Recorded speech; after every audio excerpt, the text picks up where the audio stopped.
Okay, we are now going to the apartment. This is the picture of the apartment. Okay? Papasok tayo sa loob. This is the open space. First floor. And now, papunta tayo sa second floor and third floor. Nandito yung dalawang units na all for 7,500 pesos per month. 2 months deposit. We're now going to the second floor. This is the second floor.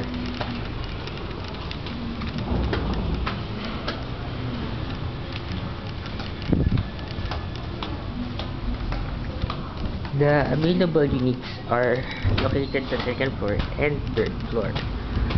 This is the third floor. If you look at the left, there's a good view. Maganda po ang view natin. And ito na po ang bakanting unit.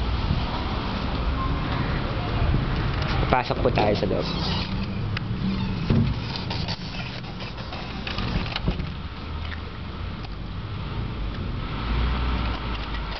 So, kailangan buksan.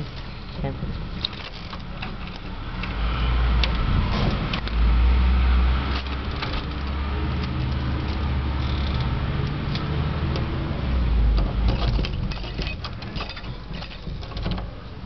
Okay, this is the available unit.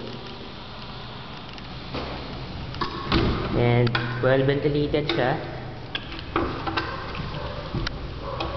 Maganda ang view sa labas. Well lighted, tahimik, at walang problema. Ito po yung isang room. So, ganoon din, well ventilated, ang mga bintana.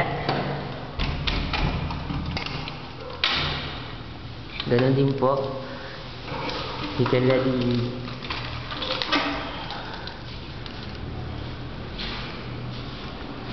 lumag din siya.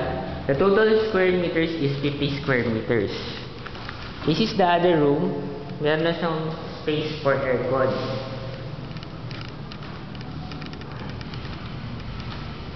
So again, there are 2 rooms.